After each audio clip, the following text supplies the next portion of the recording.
Bismillahirrahmanirrahim. بسم الله Assalamualaikum الرحمن warahmatullahi wabarakatuh.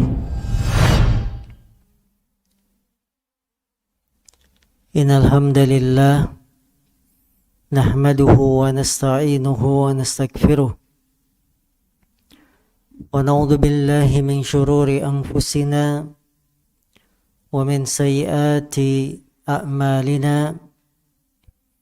May yahdihillahu fala mudilla lahu wa may yudlil fala hadiya lahu. Asyhadu an la ilaha illallah wahdahu la syarika lah wa asyhadu anna Muhammadan abduhu wa rasuluhu la nabiyya ba'dah. Qala Allah tabaraka wa ta'ala, ya ayyuhalladzina amanu ittaqullaha haqqa tuqatih wa la tamutunna illa wa antum muslimun. Wa qala aidha, ya ayyuhan nasu ittaqu rabbakumul ladzi khalaqakum min nafsin wahidah wa khalaqa minha zawjaha wa batha minhuma rijalan katsiran wa nisaa'a wattaqullaha alladzi tasaaluna bihi wal arham innallaha kana 'alaikum raqiba. Fa inna asdaqal hadis kitabullah wa khairal hadi hadi Muhammadin sallallahu alaihi wasallam wa syarrul umuri muhdatsatuha fa inna kulla muhdatsatin bid'ah wa kulla bid'atin dalalah wa kulla dalalatin finnar. Saudari-saudariku ukhti muslimah, satu hari ada 3 orang laki-laki yang datang ke rumah Nabi Sallallahu Alaihi Wasallam. Mereka bertanya tentang ibadahnya Nabi Sallallahu Alaihi Wasallam. Maka Aisyah, istri Rasul Sallallahu Alaihi Wasallam, menjelaskan Nabi Muhammad itu jika salat malam beliau juga tidur, jika puasa beliau berbuka, dan beliau juga menikahi wanita. 3 orang laki-laki ini merasa tidak puas. Mereka mengatakan wajar kalau Nabi ibadahnya seperti itu. Salat tahajud, tidur, puasa, berbuka, menikahi wanita, wajar. Karena beliau sudah diampuni dosanya dan dijamin surga. Kalau kita harus lebih dari ibadahnya Nabi Muhammad sallallahu alaihi wasallam. Sehingga salah seorang di antara mereka mengatakan, saya akan salat malam terus sepanjang malam, tidak akan tidur. Yang kedua berkata, saya akan puasa terus tidak berbuka. Dan yang ketiga mengatakan, saya tidak akan menikahi wanita. Mendengar ucapan 3 orang ini, maka Nabi keluar rumah dan berkata, antum taquluna kadza wa kadza? Apakah benar kalian yang mengatakan begini dan begitu? Demi Allah, Ana syakum billah. Saya atqakum. Saya lebih bertakwa kepada Allah dibandingkan kalian. Dan saya lebih takut kepada Allah daripada kalian. Walakinni, akan tetapi aku salat tahajud juga tidur. Aku puasa dan juga berbuka puasa. Dan aku menikahi wanita. Faman rogiba an sunnati falaysa minni. Barang siapa yang benci dari sunnahku, ajaranku, maka dia bukan termasuk golonganku. Para ibu yang dimuliakan Allah, kebaikan itu dengan meneladani, mencontoh Nabi Muhammad SAW. Bukanlah kebaikan itu dengan perasaan, persangkaan baik kita, tidak.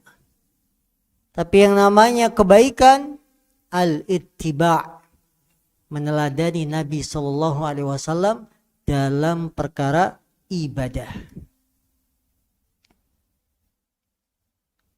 Maka yang namanya kebaikan dengan meneladani Rasul. Yang menyelisihi Rasul bukan kebaikan. Di antara saudara-saudara kita kaum muslimin, ada sebagian orang yang ingin menyelisihi petunjuk yang sudah jelas dari Nabi SAW. Maka orang ketika dia benci dengan ajaran yang dibawa oleh Nabi, falaysa minni, kata Nabi, dia bukan termasuk golonganku. Membenci ajaran Rasul, mengolok-ngolok bagi yang berpegang dengan ajaran Nabi. Bahkan yang lebih dari itu, bukan sekedar mengolok-ngolok, mencela, memfitnah. Faman rogiba an sunnati falaysa minni. Barang siapa yang benci dari sunnahku, apa yang aku ajarkan, dia bukan termasuk golonganku. Salat tahajud ibadah. Tapi Nabi mengajarkan kita tidur terlebih dahulu. Bangun nanti tengah malam, selesai salat, Nabi Muhammad menyempatkan berbaring terlebih dahulu. Ini kebaikan, mencontoh Nabi. Yang kedua, pelajaran dari kisah ini, dalam beragama tidak bermain dengan hawa nafsu pribadi, tapi yang namanya agama mengikuti petunjuk. Tidak bermain dengan apa? Hawa nafsu pribadi.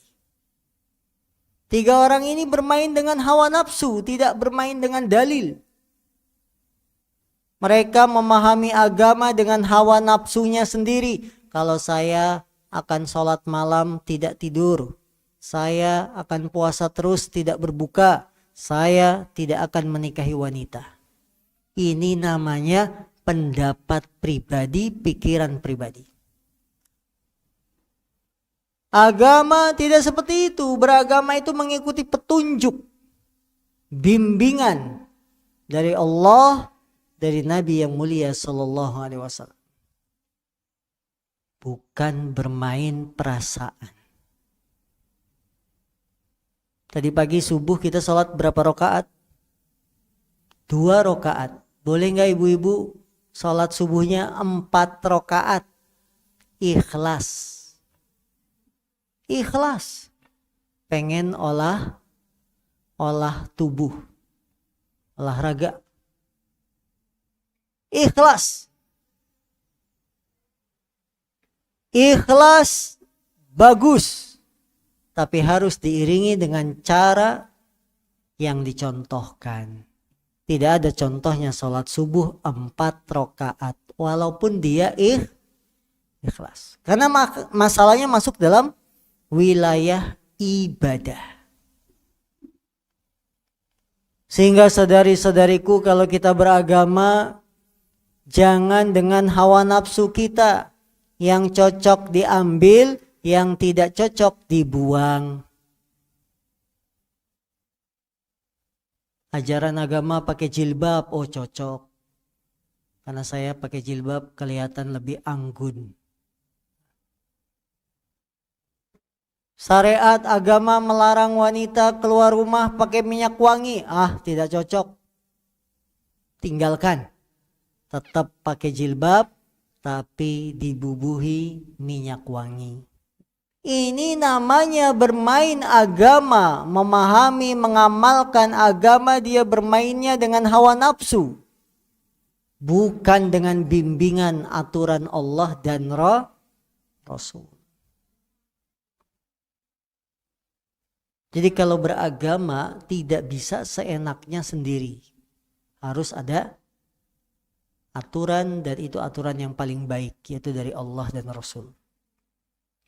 Yang ketiga pelajaran dari kisah ini, orang yang semakin berilmu akan semakin takwa dan takut kepada Allah. Orang apabila semakin berilmu, ilmunya banyak, maka dia akan semakin takut kepada Allah Subhanahu wa taala. Lihat ucapan Nabi kepada 3 orang ini. Saya paling takwa kepada Allah di antara kalian. Saya paling takut kepada Allah daripada kalian. Kenapa Nabi paling takwa, paling takut? Karena ilmu beliau paling tinggi. Ilmu agama beliau mengalahkan 3 pemuda yang datang ke rumah Nabi ini. Orang yang ilmunya semakin dalam, dia semakin takwa, semakin takut. Sebaliknya, orang semakin bodoh, tidak punya rasa takut kepada Allah. Ngajinya hanya icip-icip. Tahu icip-icip? Coba-coba. Tidak mendalami.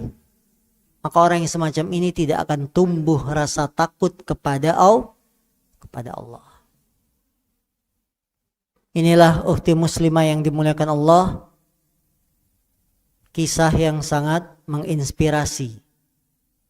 3 orang datang ke rumah Nabi bertanya tentang tata cara ibadahnya. Ketika sudah dikabarin, mereka menganggap remeh ibadahnya Nabi. Janganlah kita menjadi orang-orang yang beragama itu karena hawa nafsu, perasaan saya baik. Tidak boleh. Beragama mengikuti 2 landasan, ikhlas dan mencontoh Nabi kita yang mulia sallallahu alaihi wasallam.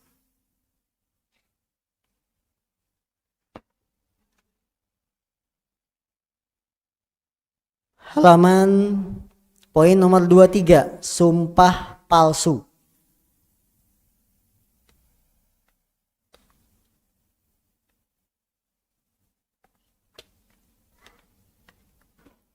Sumpah dia adalah satu perbuatan yang digunakan untuk menguatkan suatu hukum dengan cara-cara yang khusus. Sumpah adalah perbuatan untuk menguatkan suatu hukum dengan cara-cara yang khusus. Perbuatan untuk menguatkan satu hukum biar orang percaya apa yang saya katakan ini benar, sumpah deh. Jadi sumpah itu perbuatan untuk menguatkan hukum syariat dengan cara-cara yang khusus. Maka sumpah di dalam Islam dipakai untuk menguatkan. Jika dia dituduh mencuri tapi dia tidak mencuri, maka akan bersumpah, demi Allah saya tidak mencuri. Itu namanya menguatkan satu hukum. Sumpah dibolehkan dalam agama kita berdasarkan Quran, hadis, dan kesepakatan para ulama. Sumpah dalam Islam dibolehkan. Dengan dalilnya dari mana bolehnya sumpah? Dalilnya dari Quran, hadis, dan kesepakatan para ulama. Di antara dalil dari Quran,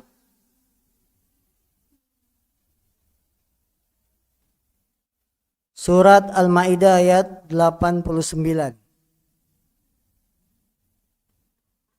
Allah berfirman, "La yu'akhidhukumullah billaghwi fi aymanikum walakin yu'akhidhukum bima aqadtumul ayman." Allah tidak akan menyiksa kalian dengan sumpah-sumpah yang bermain-main. Akan tetapi Allah akan mensiksa kalian dengan apa yang telah kalian ucapkan berupa sumpah-sumpah. Ini dalil dari Quran menunjukkan sumpah itu boleh karena dicantumkan.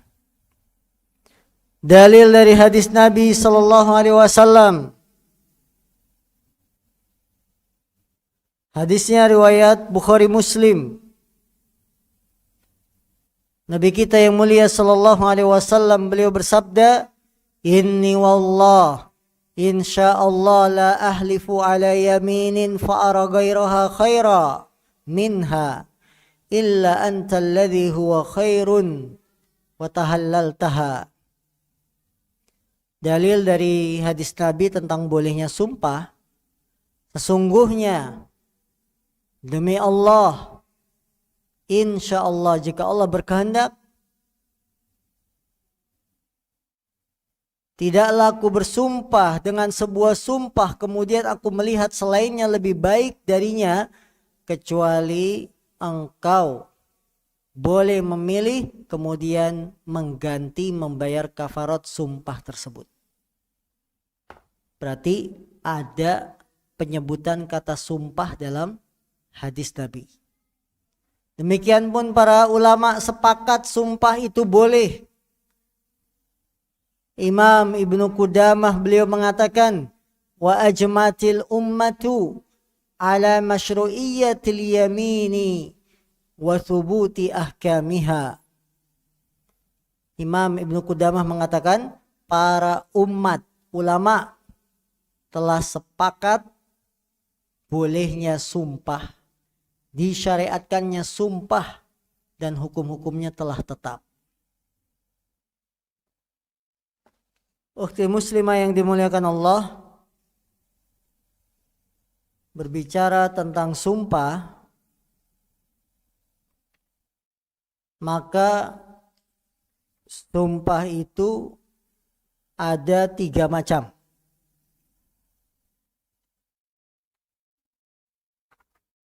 Sumpah itu ada berapa? Ada 3.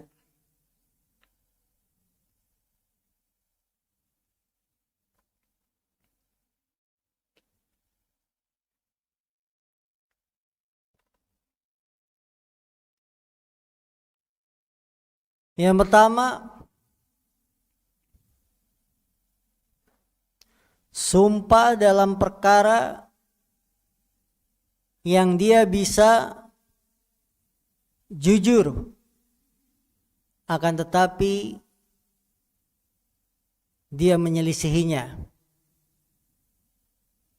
Sumpah dalam perkara yang dia bisa jujur, akan tetapi dia menyelisihinya tidak sengaja. Maka ini tidak terkena hukum.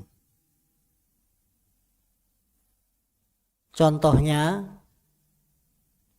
kalimat-kalimat yang diucapkan di sekitar kita.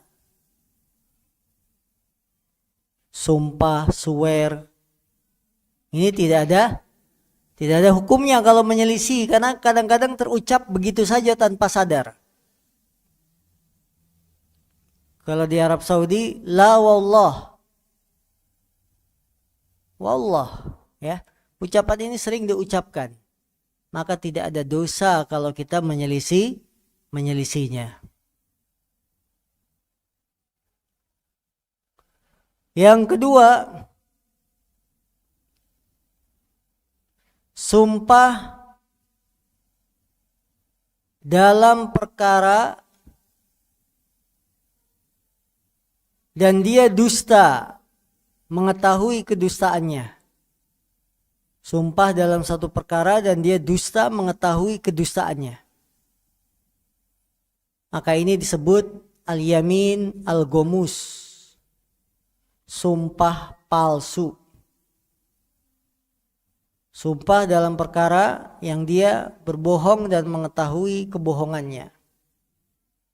Maka ini disebut al-yamin al-gomus, sumpah palsu karena hanya bohong belaka.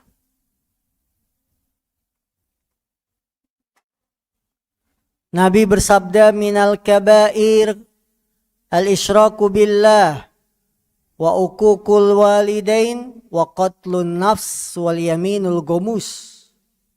Nabi bersabda, termasuk dosa besar engkau berbuat syirik kepada Allah, menyakiti orang tua, membunuh jiwa, dan sumpah palsu. Sumpah apa? Sumpah palsu.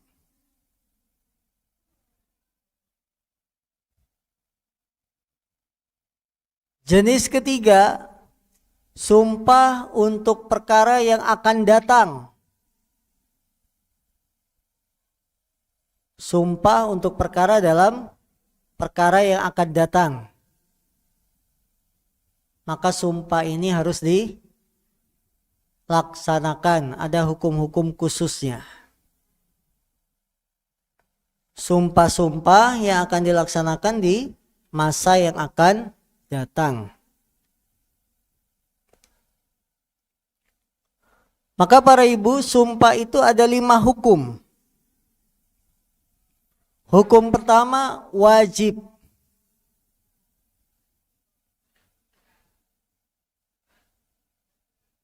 Hukum pertama apa? Sumpah itu wajib.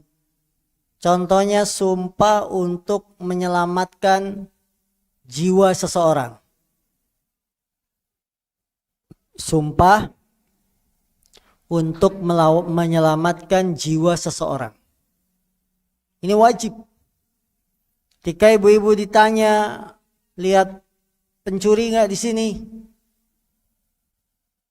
Kita bilang enggak. Sambil megang apa? Benda. Enggak di sini. Sumpah. Sumpah di sini wajib. Kenapa? Karena untuk menyelamatkan nyawa orang. Dan itu pernah terjadi pada Imam Ahmad.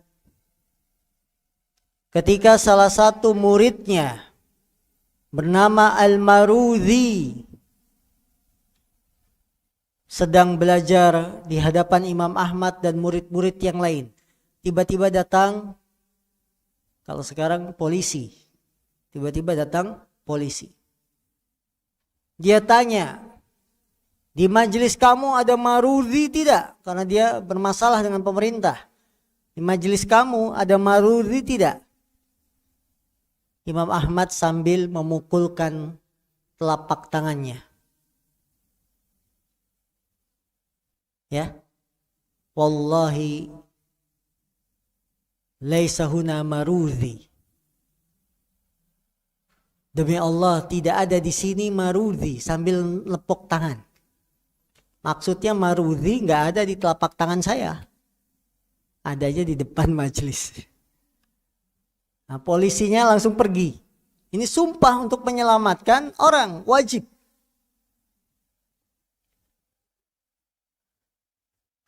Yang kedua, sumpah hukumnya sunnah.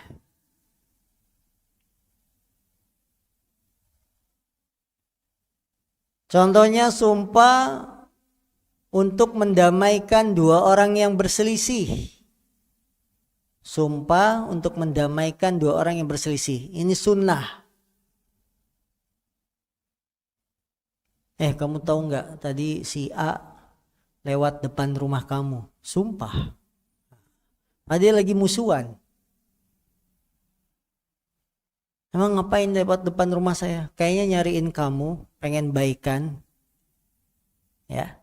Ini untuk mendamaikan yang berselisih, hukumnya sunnah dianjurkan. Sumpah yang boleh-boleh saja. Sumpah untuk melakukan perbuatan yang statusnya boleh.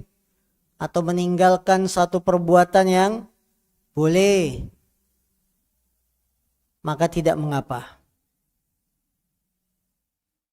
Melakukan perbuatan yang boleh. Ya, nanti malam saya akan ronda. Sumpah.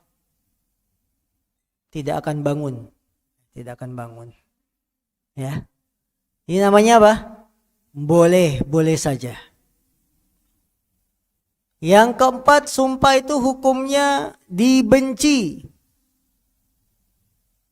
Bila banyak sumpah dalam jual beli. Yaitu contohnya sumpah dalam jual beli demi melariskan dagangan. Ibu-ibu kalau ke pasar beli barang ditawar, si pedagangnya bilang, sumpah ibu ini modalnya aja nggak dapet, ibu nawar segitu. Sumpah demi Allah modalnya saja nggak dapet. Ya. Karena ibu-ibu kan kalau nawar habis. Ya. Nah ini dibenci kalau seorang banyak sumpah demi melariskan dagangannya. Apalagi menyembunyikan aib. Demi Allah, ini barang bagus nomor 1 sedunia. Tidak ada yang jual kecuali di saya. Padahal banyak barang seperti itu. Ini sumpah yang makruh. Yang kelima, sumpah itu haram kalau sumpah palsu. Kalau dia sumpahnya palsu. Sumpah yang hanya ingin menyelamatkan dirinya. Ingin membebaskan dirinya dari jeratan hukum. Sumpah. Haram. Karena berarti termasuk sumpah palsu dan itu termasuk penipuan.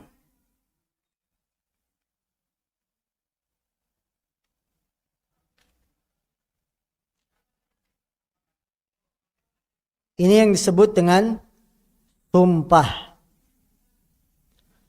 Penulis buku mengatakan, di antara perkara yang diharamkan namun sering dikerjakan oleh sebagian wanita adalah bersumpah dengan sumpah palsu yang menyebabkan pelakunya terjerumus ke dalam kubang dosa. Selanjutnya akan membenamkan pelakunya ke dalam api neraka, kita berlindung kepada Allah darinya.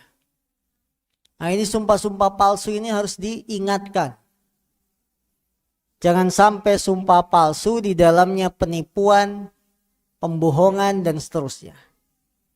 Ya itu banyak. Baru-baru ini ada jamaah umroh gagal berangkat. Karena diiming-imingi biaya umrohnya murah. Bahkan yang menawarkan sampai sumpah-sumpah. Sumpah ini paling murah. Padahal dusta. Padahal penipuan. Ini nggak boleh. Sumpah-sumpah palsu akan membawa kita terjerumus dalam kubangan dosa, membenamkan pelakunya ke dalam api neraka. Makanya ibu-ibu, kalau orang banyak sumpah, ini agamanya sudah diragukan. Apalagi datangnya mau ngutang. Sumpah belum bayar SPP. Sumpah belum bayar ngaji. Banyak bersumpah. Ini indikator bahwa yang dia ucapkan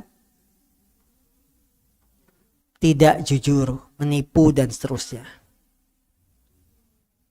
Dia akan bersumpah bahwa telah terjadi suatu peristiwa padahal tidak terjadi apa-apa. bersumpah tidak terjadi sesuatu padahal telah terjadi sesuatu. Ini nggak boleh kalau kita bilang sumpah saya ngelihat sesuatu padahal nggak ada. Sesuatunya apa? Itu ada perempuan bajunya putih, rambutnya panjang di atas supermarket.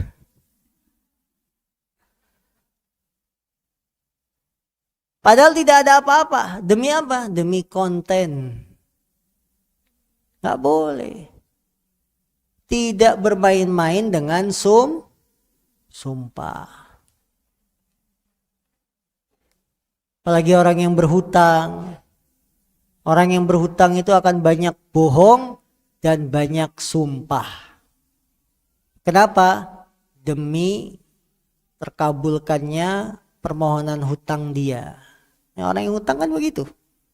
Banyak sumpah. Iya nanti pokoknya sumpah deh. Habis bulan diganti.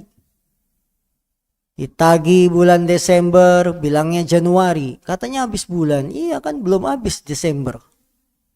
Tagi Januari nanti bulan Februari. Kan belum habis bulannya. Habis Januari ada Februari.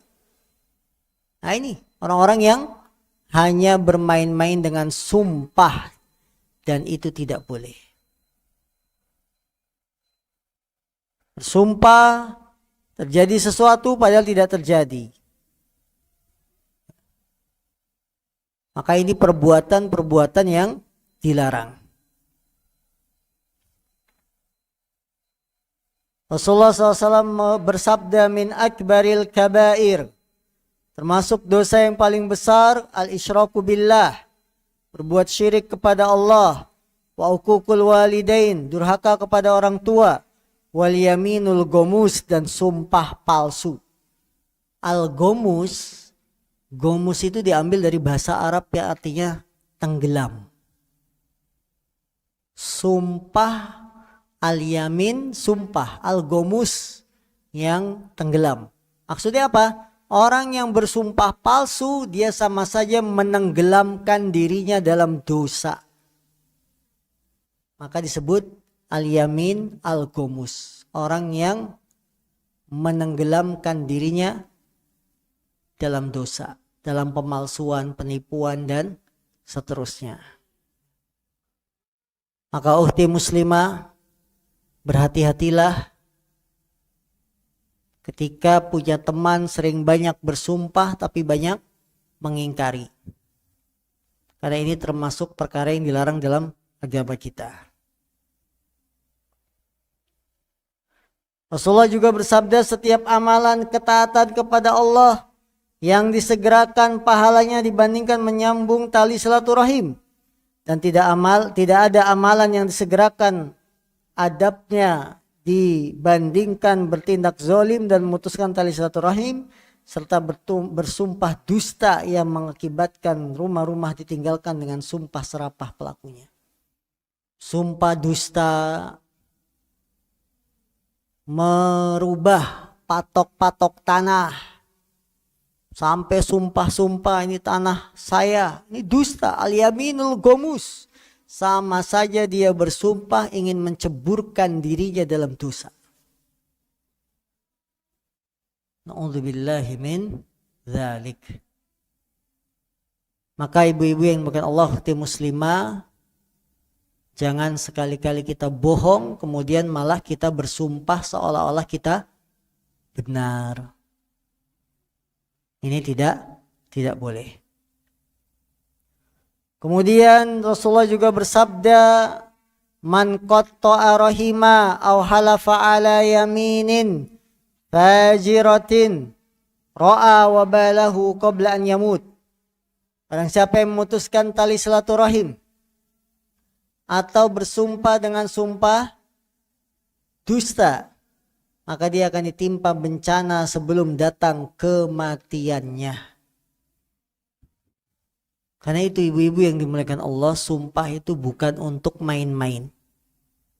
Bahkan kalau sudah berhubungannya dengan nyawa, hati-hati tidak sampai sumpah menebar fitnah dan sebagainya. Jadi kita harus apa? harus hati-hati dalam bersumpah, apalagi kalau cuma tuduhan.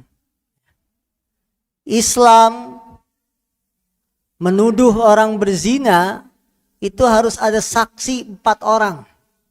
Tidak cukup dengan sumpah, kecuali kalau yang melakukan perbuatan tersebut dia tidak mengakui kesalahannya. Islam dalam masalah sumpah itu hati-hati. Orang dituduh berzina harus datang 4 saksi. 4 saksi ini melihatnya sama, tidak ada yang beda-beda. Dan itu sangat sulit terwujud. Jangan si saksi pertama bilang baru duduk di atas kasur. Saksi kedua bilang duduknya di lantai. Nah, ini nggak diterima. Walaupun pakai sumpah.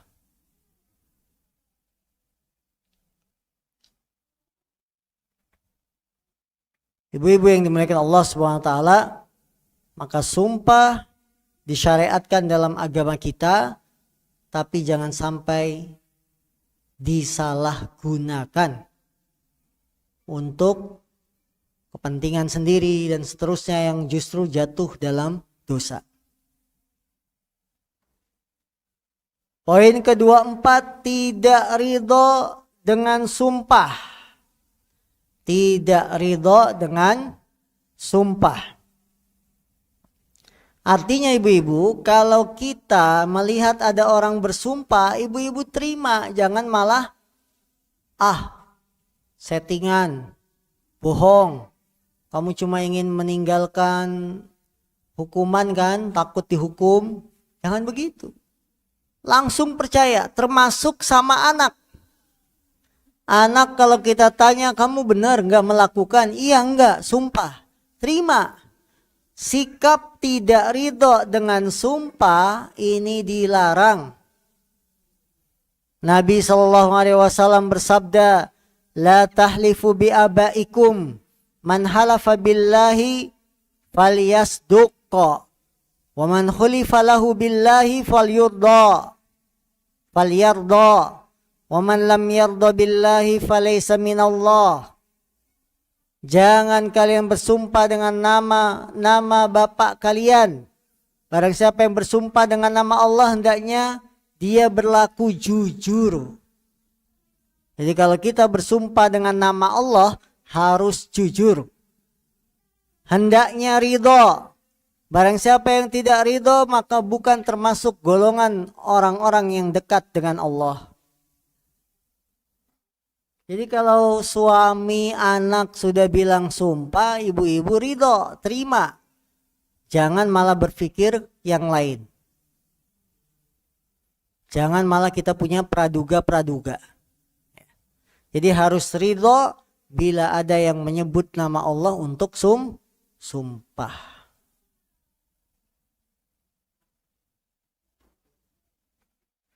Selanjutnya poin ke 25, sering bernadar tapi tidak memenuhinya.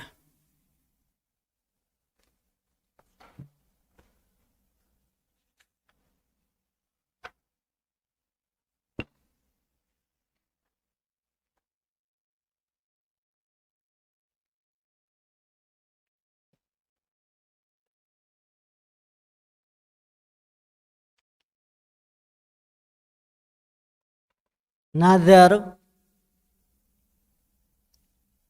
secara bahasa artinya mewajibkan sesuatu untuk diri sendiri, padahal tidak wajib. Mewajibkan sesuatu untuk dirinya sendiri, padahal tidak wajib. Saya bernazar akan jalan kaki kalau anak lulus SMA. Saya bernazar akan jalan kaki, ini mewajibkan diri sendiri dengan perkara yang aslinya dalam agama nggak wajib. Ayat apa, hadis apa yang mewajibkan orang tua wajib jalan kaki jarak sekian bila ada anaknya yang lulus? Nggak ada. Itu namanya nazar. mewajibkan, seorang mewajibkan dirinya sendiri untuk melakukan sesuatu yang secara agama tidak diwajibkan. Nadar memiliki 3 rukun. Rukun yang pertama, orang yang bernadar. Rukun yang kedua, isi substansi nadarnya. Rukun ketiga, lafaz nazar. Nadar memiliki 3 rukun. Yang pertama yang bernadar. Yang kedua adalah substansi nadarnya, objeknya apa, yang dia nadar dalam perkara apa.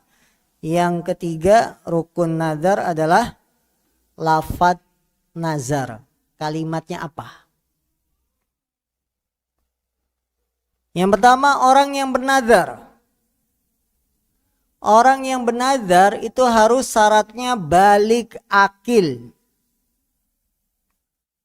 Apa? Balik akil. Maka orang yang belum akil balik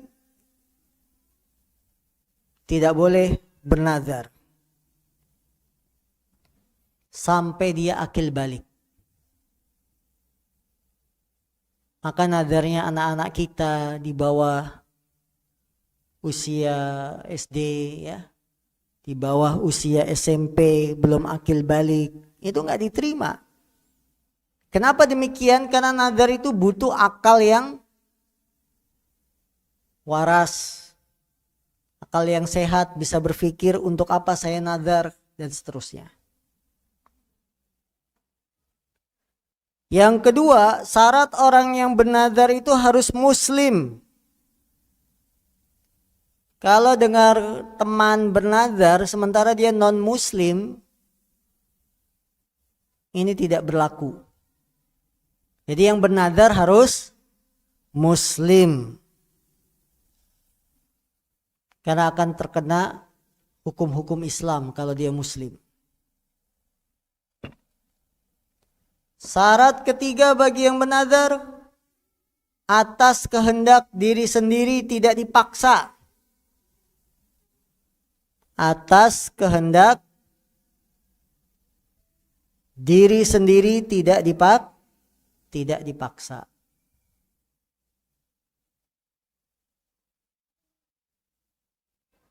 Maka kalau ada orang bernadar ngakunya dipaksa, intimidasi, tidak sah nadarnya.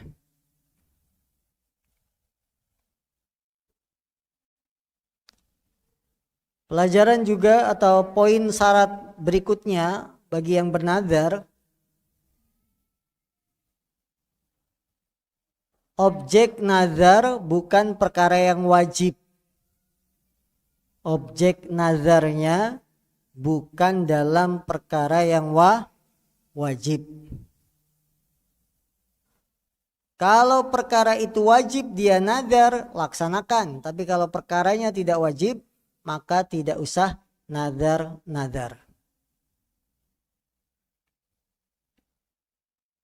Syarat berikutnya bagi orang yang bernazar, hendaklah diucapkan, bukan sekedar niat. Hendaknya apa? Diucapkan, bukan sekedar niat. Dalam hati masih ngomong sendiri, saya bernadar kalau dapat gaji 13 begini. Tapi cuma di hati, tidak terucap, maka ini bukan disebut sebagai nazar. Jadi gak cukup dengan ucapan. Nazar itu harus terucap, tidak cukup dengan niat saja, tapi harus terucap. Kemudian hukum nazar. Hukum nazar para ulama mengatakan hukumnya makruh. Kenapa makruh? Karena nazar itu hanya dari orang yang pelit. Mau puasa aja kalau keinginannya terpenuhi. Puasa mah puasa saja, Senin Kemis. Nggak usah nunggu anak lulus, Tidak usah nunggu anak berprestasi padahal cuma mau puasa sunnah. Begitu beratnya dia puasa sunnah sampai nunggu keberhasilan anak. Ini orang pelit.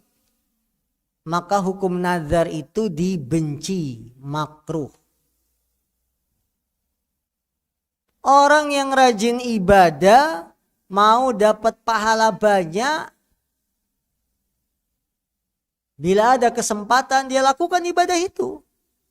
Puasa sunnah, ada Arafah, tiba bulan Muharram, puasa Muharram. Nggak pakai syarat-syarat, kalau suami saya naik gajinya, saya puasa. Ini orang pelit.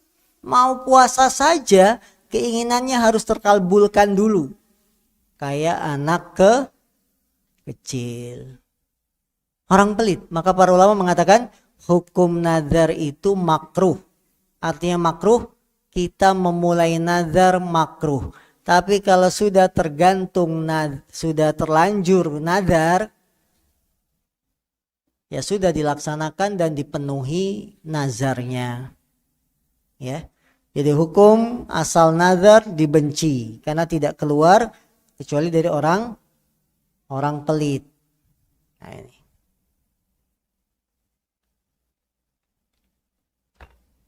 Macam-macam nazar. Macam-macam nazar. Yang pertama, nazar ketaatan. Nazar ketaatan.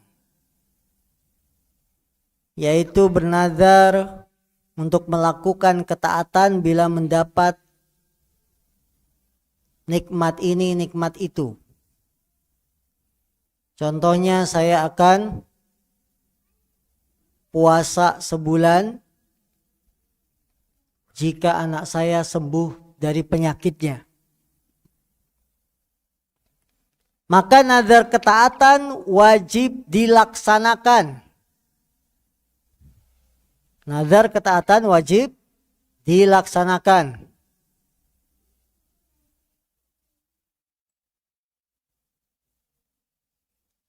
Kalau dia tidak laksanakan karena satu sebab alasan syar'i, maka harus bayar kafarat. Jadi nazar ketaatan harus dilaksanakan. Bila tidak dilaksanakan karena satu uzur yang syar'i, maka dia wajib bayar kafarat.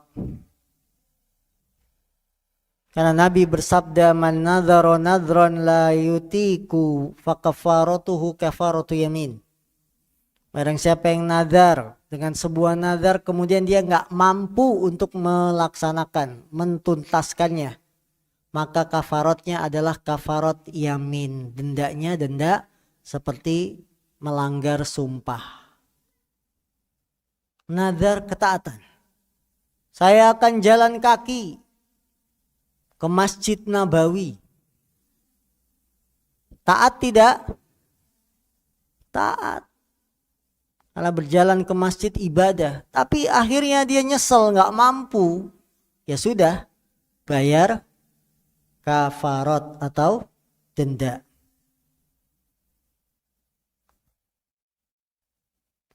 Jenis kedua, nazar ketika marah. Nazar ketika marah. Sedang emosi, kemudian terucap kalimat nazar. Demi Allah, ini kesalahanmu yang terakhir. Nah, misalkan, dia lagi marah. Dihubungkan dengan satu perkara yang membuat dia marah. Maka orang yang semacam ini, nazarnya karena marah, diberi pilihan ketika sudah hilang marahnya. Antara melaksanakan yang dia nazar atau bayar kafarat sumpah. Dikasih pilihan, bukan wajib dilaksanakan.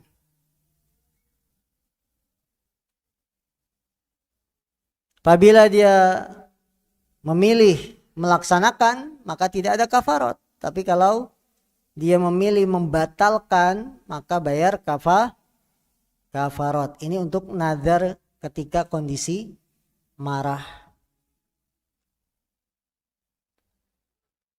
Yang ketiga dari jenis nazar, nazar dalam perkara yang haram. Maka kalau nazarnya dalam perkara yang haram, tidak boleh dilaksanakan. Tidak boleh dilaksanakan. Karena dia perkara haram. Demi Allah, kalau akhir tahun ini dapat bonus dari perusahaan, saya akan foya-foya di puncak. Boleh dilaksanakan? Tidak, karena haram. Akan minum-minum keras, main wanita akhir tahun. Tidak boleh nadarnya dilaksanakan karena itu maksiat. Karena itu maksiat. Jenis keempat, nazar dalam perkara yang boleh. Demi Allah, saya pengen pakai baju putih setiap hari Senin. Saya akan naik sepeda setiap ke kajian. Ini perkara yang boleh. Tapi kalau sudah terucap, harus dilaksanakan. Harus dilaksanakan. Kalau tidak dilaksanakan, terkena kafaratnya sumpah. Karena dia jenisnya nazar yang mubah. Ini beberapa jenis nazar. Nah, orang yang nazar tapi tidak memenuhi, maka ini dosa. Memenuhi maksudnya tidak melaksanakannya. Allah sang pembuat syariat yang maha bijak telah melarang nazar karena dengan bernazar seperti seorang telah mewajibkan kepada dirinya untuk mengerjakan sesuatu yang tidak diwajibkan oleh Allah. Jadi orang nazar itu sadar atau tidak sadar, dia itu mewajibkan sesuatu dalam dirinya padahal dalam Islam itu enggak wajib. Itulah nazar. Nah, ulama menyebut makruh. Islam tidak mewajibkan, dia malah saya bersumpah, saya nazar harus begini. Mewajibkan sesuatu yang padahal tidak diwajibkan oleh Allah.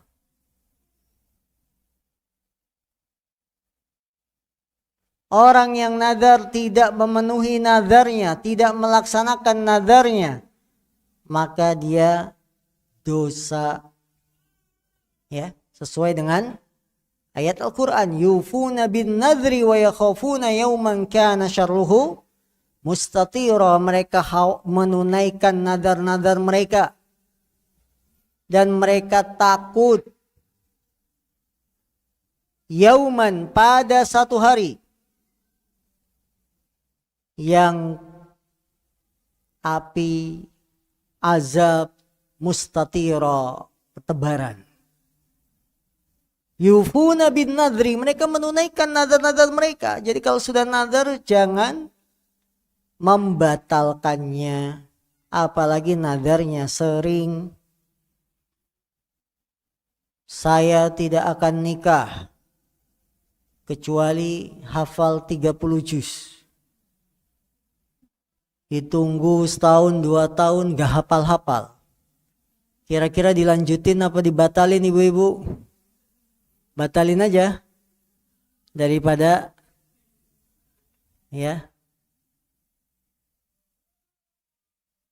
tidak laku-laku gitu ya. Daripada tidak nikah-nikah gara-gara nggak hafal-hafal Quran.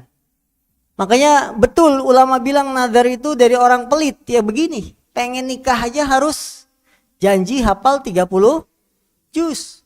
Pengen ibadah saja harus keinginannya tercapai. Kalau saya berhasil, saya puasa. Ini orang pelit. Maka para ulama menasihati tidak boleh sering-sering nazar, apalagi melanggar yang dia ucapkan dari nazarnya. Rasulullah bersabda, innahu la ya'ti bi khair wa inna ma yustakhraju bihi minal bakhil. Sungguhnya nazar itu tidak mendatangkan kebaikan, namun dengannya memaksa orang bakhil mengeluarkan hartanya, atau dia keluar, nazar itu keluar dari orang yang bakhil. Rasulullah juga bersabda, man nazara ayyuti Allah falyuti'hu wa man nazara ayyasiyahu falyasih. Barang siapa yang bernazar untuk mentaati Allah, hendaknya dia tunaikan nazarnya. Dan barang siapa yang bernazar untuk berbuat maksiat pada Allah, maka janganlah berbuat maksiat kepadanya.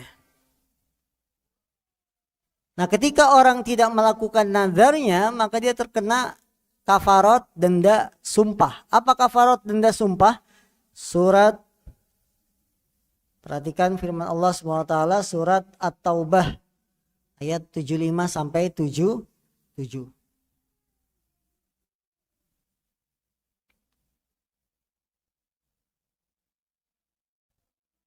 Kafarat sumpah, surat apa? At-Taubah. Salah tapi ini. Iya.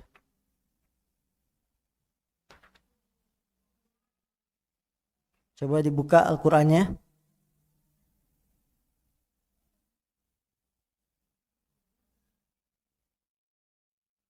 Harusnya Al-Maidah ya. Al-Maidah 89 harusnya.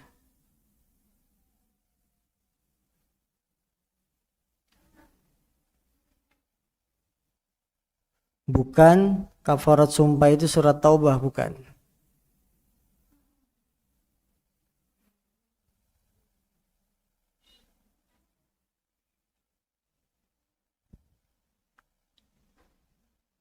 La yu'akhidhukumullah billagwi fi aimanikum walakin yu'akhidhukum bima aqadtumul aiman. Al-Maidah ayat 89. Kemudian Allah sebutkan kafaratnya, fakafaratuhu it'amu asyarati masakin. Maka kafarahnya nazar sumpah yang pertama memberi makan 10 orang miskin min awsati ma tut'imuna ahlikum, dari makanan yang pertengahan yang kamu berikan kepada keluargamu. Au kiswatuhum, atau memberikan pakaian kepada mereka. Au tahriru raqabah, atau memerdekakan budak. Faman lam yajid fasiyamu salasata ayyam. Barang siapa yang tidak mampu, fasiyamu salasati ayyam, maka hendaklah dia berpuasa 3 hari. Dzalika kafaratu aimanikum idza halaftum. Itulah kafarat sumpah kalian bila kalian bersumpah. Wahfadhu aimanakum, dan jaga sumpah-sumpah kalian. Ini nazar itu kalau tidak laksanakan, kena kafarat denda, memberi makan 10 orang miskin dari jenis makanan yang tengah-tengah yang kita kasih makan ke keluarga, atau memberikan pakaian, atau memerdekakan budak. Kalau tidak mampu baru puasa 3 hari. Maka ukhti muslimah yang dimuliakan Allah, jangan sering-sering nazar, tapi sering-sering untuk beribadah kepada Allah tanpa pamrih. Tahu tanpa pamrih? Tidak menghubungkan dengan pemberian.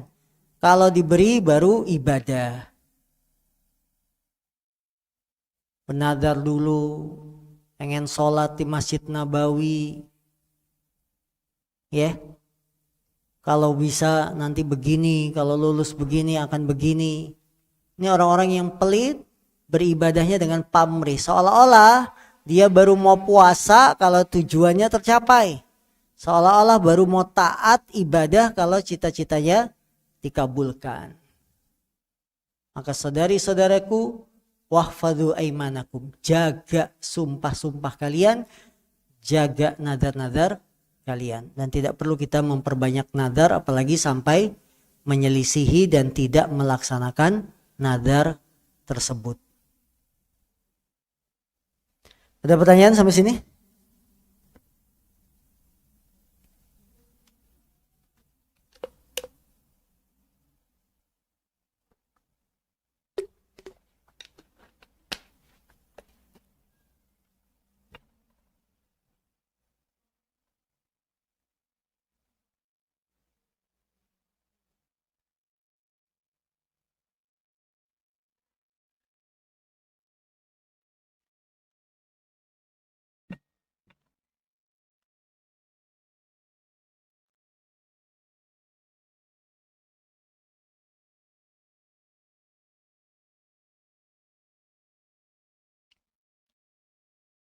Bagaimana adab menguap dan adab bersin dalam sholat?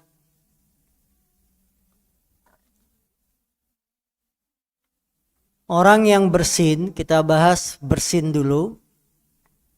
Yang bersin boleh mengucapkan alhamdulillah.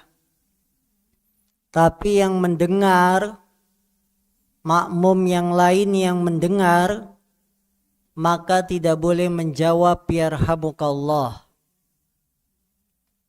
Berdasarkan hadisnya Muawiyah.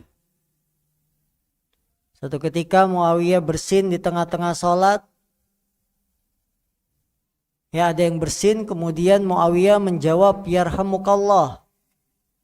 Sampai diingatkan oleh sahabat yang lain. Ini menunjukkan bahwa yang bersin boleh baca alhamdulillah, yang mendengar bersin tidak perlu menjawab. Karena kalau nanti saling menjawab, sholatnya bisa kacau. Yang ini bilang alhamdulillah, makmum sebelah yarhamukallah. Jawab lagi yang bersin, yahdikumullah.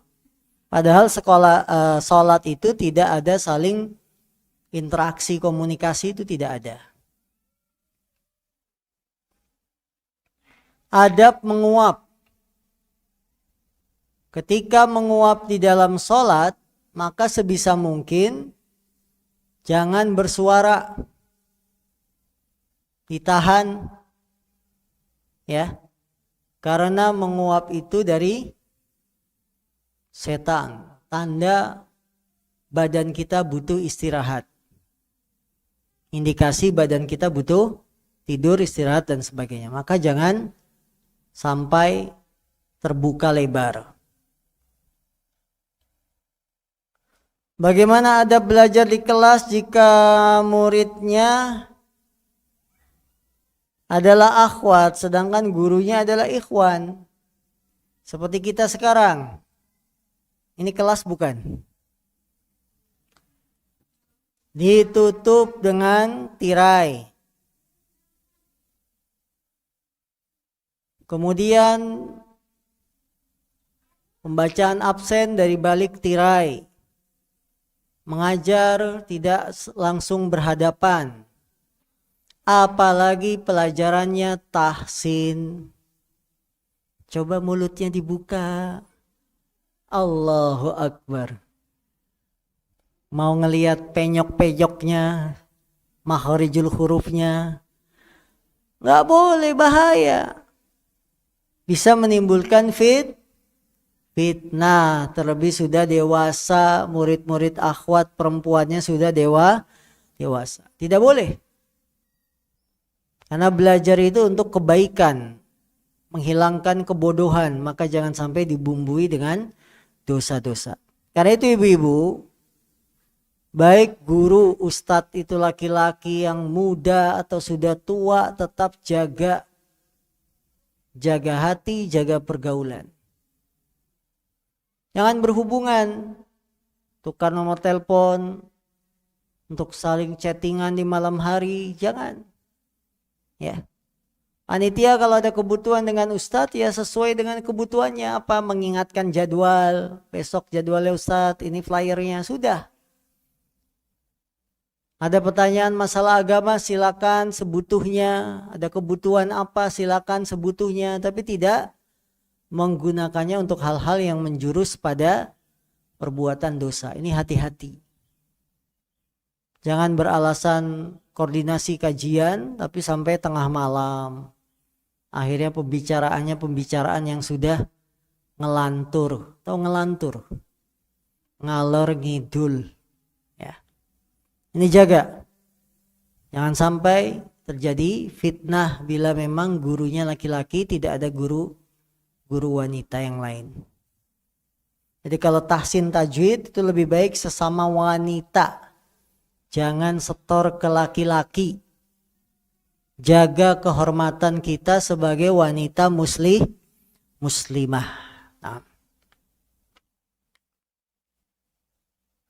Jika sedang sholat, anak saya sering bermain di depan saya, terkadang tiduran di sajadah. Ketika saya mau sujud, apakah saya harus bergeser atau apakah saya harus memindahkan anak saya umur 2 tahun. Ibu-ibu yang dimuliakan Allah, ketika kita sujud, ada anggota-anggota sujud yang harus nempel dengan lantai. Kening dan hidung. Kening, hidung itu harus nempel. Kedua, telapak tangan nempel. Tapi siku tidak nempel. Ujung jemari kaki dan lutut harus nempel di lantai. Ini 7 anggota sujud yang harus kena lantai.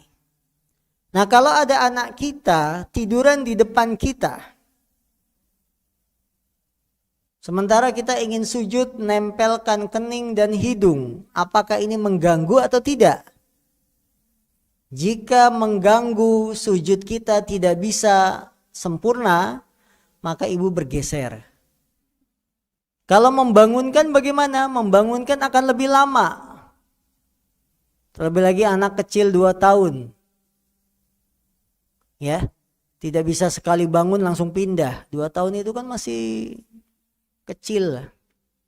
Lebih baik ibu bergeser karena sujud itu ada 7 anggota sujud yang harus menyentuh lantai. Nah, ini tidak bisa kalau di depannya ada anak. Maka ukhti muslimah yang dimuliakan Allah, yang punya anak sholat di rumah, maka diperhatikan sujudnya.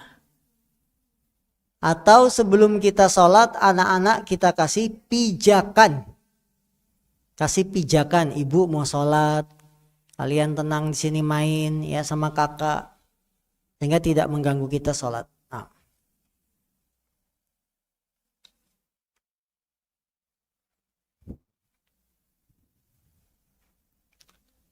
Fulana, apa ini? Fulana dulu dalam bahaya. Berdoa dan bernazar jika selamat akan puasa Daud dan sholat tahajud seumur hidup. Sejak SMP sudah balik. Namun karena suatu kondisi anaknya banyak, usia makin tua, tidak seperti muda dengan kesibukan yang lain, seringnya tidak dilaksanakan nazarnya. Bagaimana caranya bertaubat dan membayar kafaratnya? Ya, nazar itu tidak boleh dalam perkara yang mustahil. Perlu diperhatikan.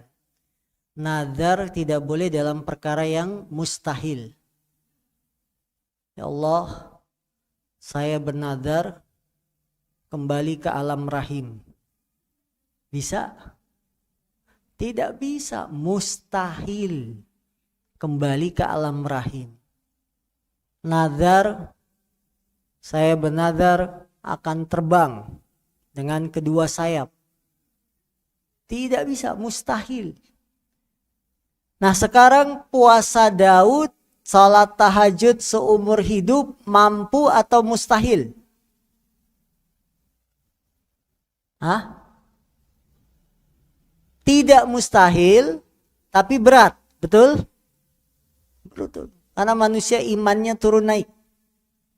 Nazarnya puasa Daud, sehari puasa, sehari berbuka, seumur hidup.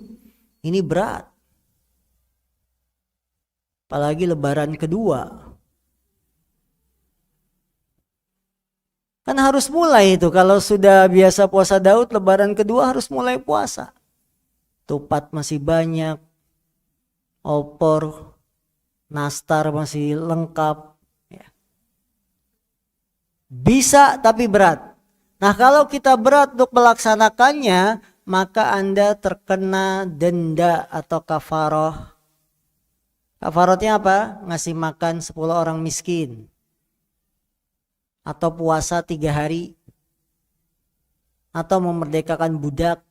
Atau ngasih pakaian, tinggal pilih. Dan minta ampun sama Allah. Oh, sekarang saya sudah tidak mampu melaksanakan nazar tersebut. Karena itu nazar itu sesuai dengan kemampuan. Ibu-ibu pun demikian, kalau ingin punya amalan soleh yang dijaga, yang dirawat, pilih sesuai kemampuan. Saya pengen merawat satu amalan soleh, istiqomah, tidak banyak bolong, tidak banyak ditinggalin. Pilih yang sesuai kemampuan. Ibu mau milihnya puasa, puasa yang sesuai kemampuan. Apa? 3 hari dalam sebulan. Tapi istiqomah. Ini bagus karena sesuai kemampuan. Salat tahajud, jumlah rakaatnya sesuai kemampuan. Misalkan 3, 5, tapi istiqomah. Itu lebih baik daripada langsung banyak. Akhirnya setelah tua baru merasa keberatan, menyesal dan seterusnya. Ya, jadi ibu yang bertanya, membayar kafarat. Apakah wanita benar-benar tidak boleh pakai parfum ketika keluar rumah? Karena terkadang ada ummahat yang aromanya tidak enak, bau asam, bau apek. Ini bukan saya, Bu, ya. Bagaimana jika pakai parfum digamisnya bagian ketiak dan ditutupi khimar, sehingga aroma untuk dirinya sendiri dan lebih pede, bagaimana hukumnya? Ibu-ibu, yang dilarang itu kan parfum, bukan pewangi badan. Parfum. Kalau hanya sekedar punya masalah dengan bau badan, maka banyak cara untuk menghilangkan bau badan. Ada deodoran sekarang dari Tawas. Semprot-semprot. Itu bukan parfum. Ada bedak MBK, betul? Itu nggak kecium sama yang 100 meter di depan dia, tapi dia baunya hilang. Jadi yang dilarang adalah parfum. Jika memang ada wanita mengalami masalah bau badan, silakan pakai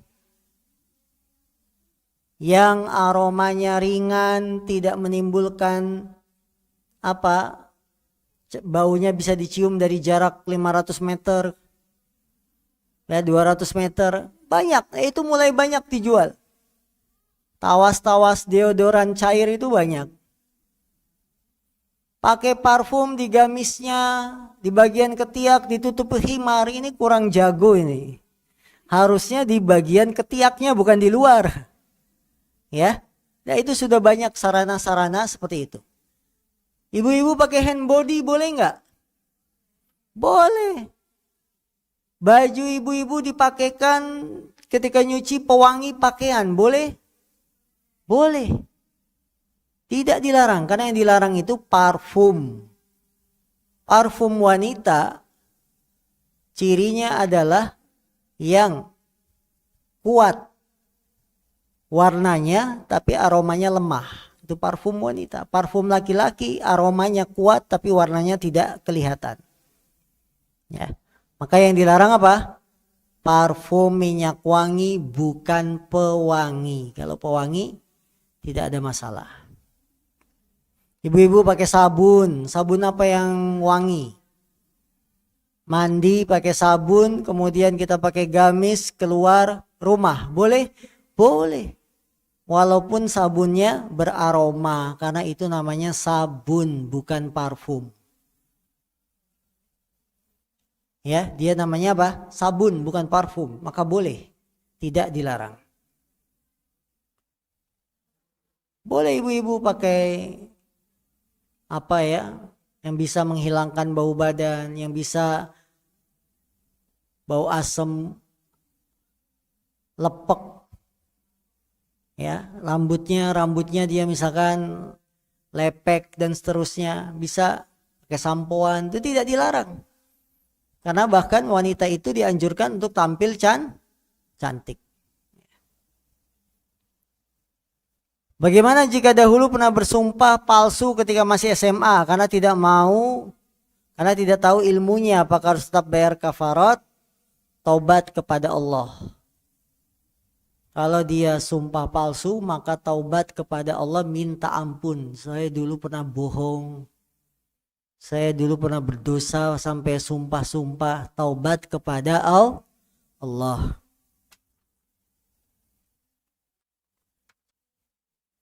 Ada suami yang nazar jika istrinya sembuh dari sakit, maka akan mengajaknya umroh. Tapi setelah sembuh, sampai sekarang belum juga menunaikan nazarnya. Itu bagaimana Ustadz?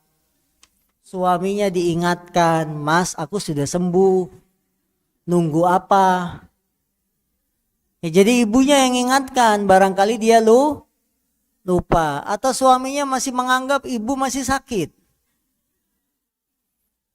Bilang aku nih udah sehat, nih lihat saya bisa lari. Ya ditunjukkan jalan, ayo kita jalan pagi 1 kilo 2 kilo. Udah sehat kan? Tunaikan nazarmu. Kalau dia tidak melaksanakan, maka dia harus kena kafaroh, denda. Tapi mendingan dilaksanakan Bu. Iya bisa ke Mekah. Ya, daripada cuma ngasih makan 10 orang miskin. Cuma 100.000 beres, jangan mau. Pokoknya laksanakan. Nah, diingatkan suaminya ya, karena menunaikan nazar hukumnya wajib. Jika kita berjanji pada anak, kalau hafalan sudah mencapai 30 juz nanti dibangunkan rumah. Qadarullah saat anak sudah mencapai hafal 30 juz belum ada dananya Ustadz. Dan anak kami pun sudah mengikhlaskan. Apakah masih ada kewajiban kami Ustadz? Anda harus bayar kafarot. Bayar denda. Kalau hafal 30 juz akan dibangunkan rumah tapi tidak terlaksana. Anda bayar kafarot, ya, karena nadar itu hubungannya sumpah dengan Allah, maka harus dibayar, ditebus dengan kafarot.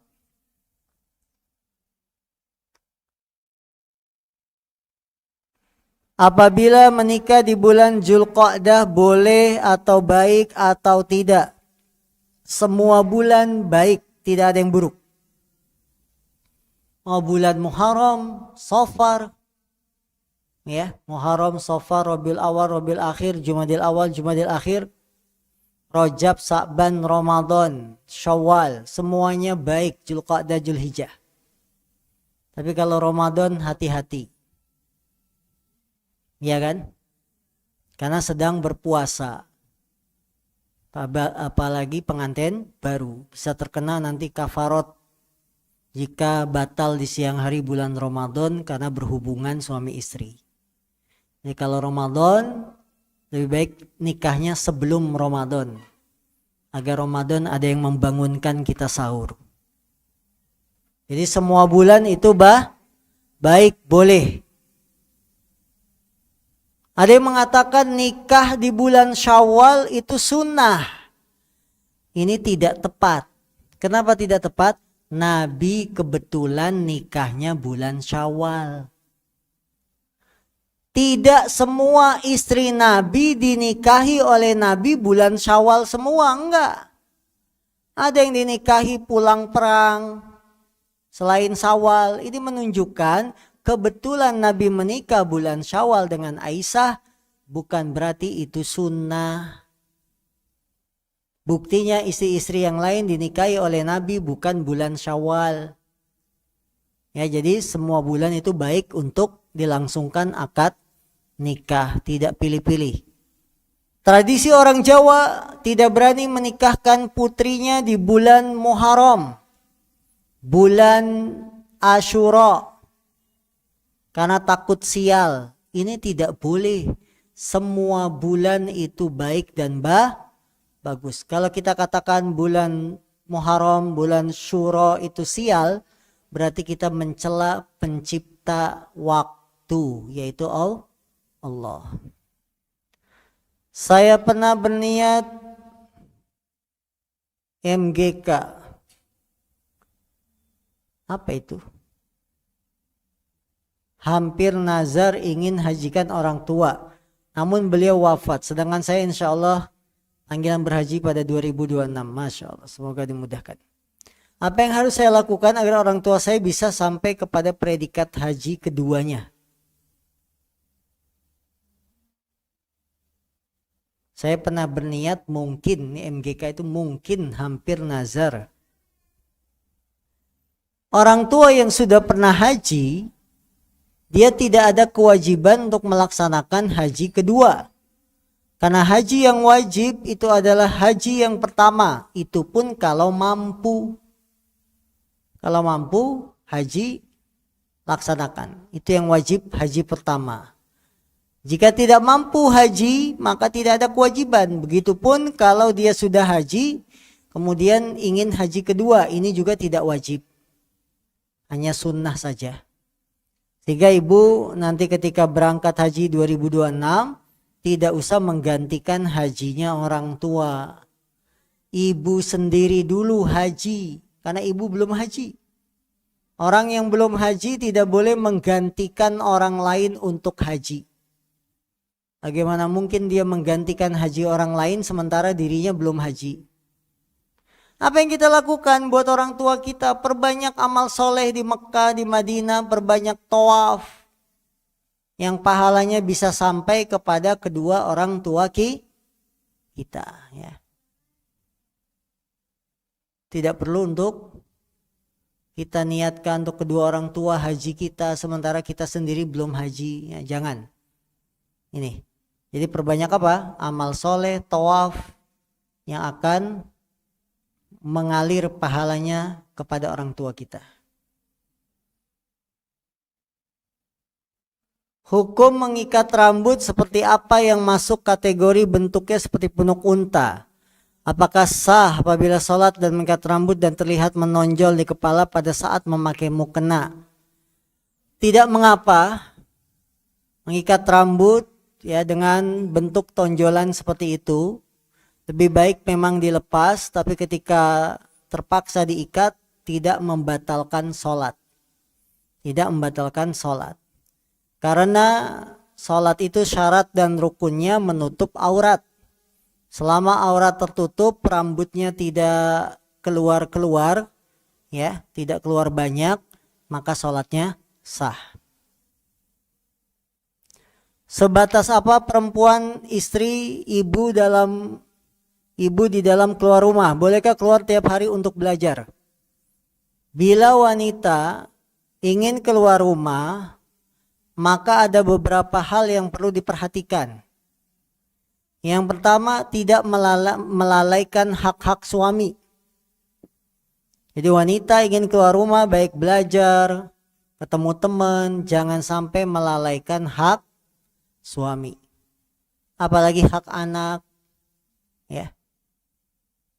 Hak mengurus rumah, ini harus diperhatikan. Bagaimanapun ibu-ibu tuh harus mengerti dengan suaminya, dengan dapat izin dari suami. Walaupun itu tujuannya belajar, tetap harus memperhatikan hak suami. Kemudian syarat berikutnya ketika keluar rumah, suami tidak bisa mengajarkan ilmu yang ibu-ibu ingin dapatkan. Kalau suaminya bisa mengajarkan, maka ibu-ibu cukup di rumah. Ibu belajar apa nih? Bahasa Arab. Suami bisa di rumah. Ya dia santri dulu masih ingat bahasa Arab, bisa mengajarkan ibu-ibu. Maka ibu-ibu cukup di rumah bersama suami belajar bahasa Arab. Tidak perlu keluar rumah. Syarat ketiga, tidak boleh menimbulkan fitnah. Baik dengan pakaiannya, dengan gaya berjalannya, dengan suaranya. Tidak boleh menimbulkan fitnah ketika kita keluar rumah. Dan yang terakhir, mendapat restu izin dari suami. Saya izinkan kamu belajar 3 kali saja.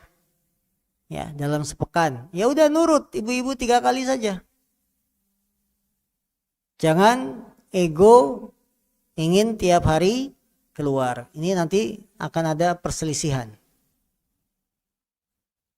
Bolehkah bernazar tidak mau punya anak lagi karena sudah 35 tahun ke atas, karena takut tidak bisa merawat, menjaga kewarasan, dan lain-lain? Mohon nasihatnya. Berarti selama ini apa? Nggak waras. Kan pengen menjaga kewarasan. Baik, bernazar untuk tidak punya anak.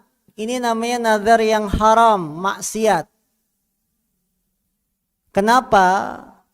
Karena ketika manusia diciptakan berpasang-pasangan menikah, tujuannya adalah diantaranya melestarikan keturunan, melestarikan manusia sehingga tetap ada di permukaan bumi.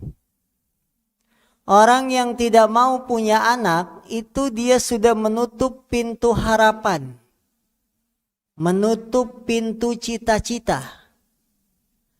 Padahal dengan punya anak menunjukkan bahwa hidup itu penuh harapan. Betul?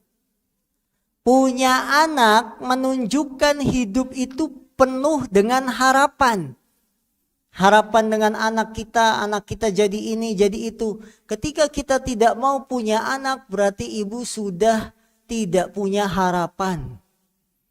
Hidupnya di dunia sudah mentok. Nggak boleh. Ini sikap pesimis. Apa pesimis itu? Ya, sikap sudah ya tidak semangat lagi hidup. Jadi yang punya anak, para orang tua, kita jadi bapak, jadi ibu, jadi orang tua punya anak, menunjukkan hidup itu penuh harapan. Maka orang yang tidak mau punya anak, menunjukkan hidupnya tidak ada harapan lagi. Ya. Alasan sudah tua, 35 tahun, takut tidak bisa merawat, kata siapa? 35 tahun itu masih muda. Masih bisa 5 lagi. Setahun sekali kan? Enggak waras. Ya. Masih muda 35 itu. Maka selama masih muda, curahkan tenaga muda kita untuk meraih pahala. Di antara bentuk meraih pahala saat muda, ngurusin anak. Ya, mengurus anak itu pahala. Jangan dikira mengurus anak itu tidak berpahala. Justru berpahala. Dan banyak hadis-hadisnya dari Nabi SAW. Naam.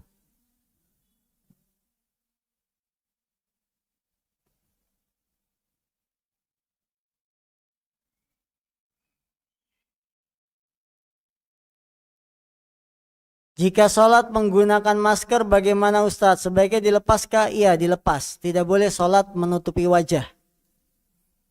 Ya, kecuali musim COVID kemarin. Pandemi COVID, ya karena takut virus, boleh kita tutup. Tapi kalau normal sekarang, maka sholat tidak boleh menggunakan masker, cadar, dan sejenisnya. Jadi wajah harus terbuka. Nah,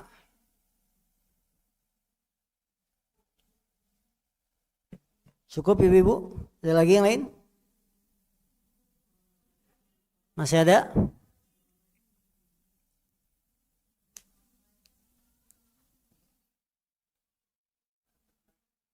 Tadi terakhir yang sholat pakai cadar.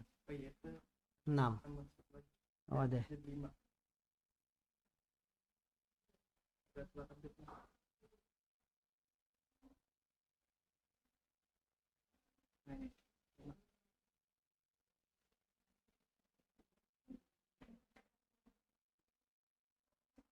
Jika kita punya anak-anak yang masih kecil, saat ada halaqah bertepatan dengan jam pulang sekolah, haruskah ikut halaqah karena waktunya repot?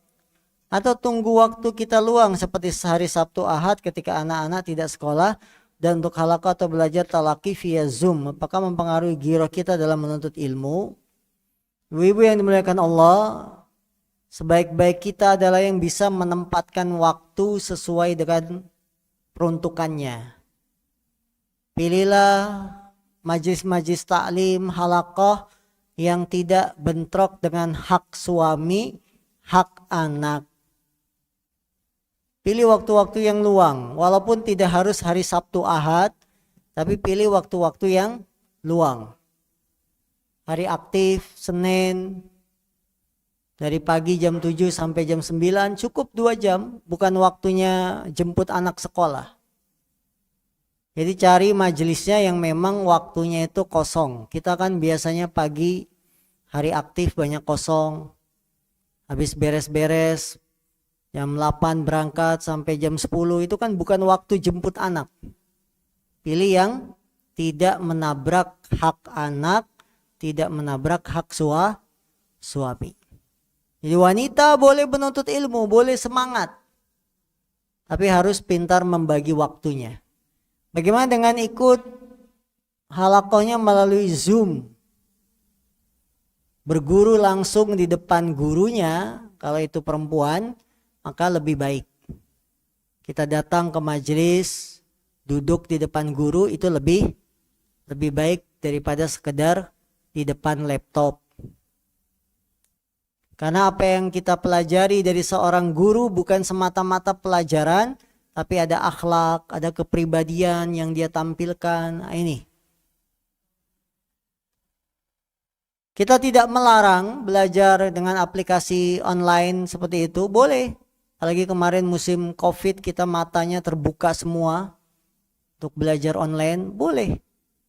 Tapi bagi yang menuntut ilmunya baru pemula, baru awal, saya tidak menasihati online. Tapi berguru langsung, duduk di depan ulama, di depan ustadz dan seterusnya. Allahu ta'ala alam, subhanakallahumma bihamdika, asyhadu an la ilaha illa anta, astaghfiruka wa atubu ilaik. Walhamdulillahirabbil alamin. Assalamualaikum warahmatullahi wabarakatuh. Bismillahirrahmanirrahim.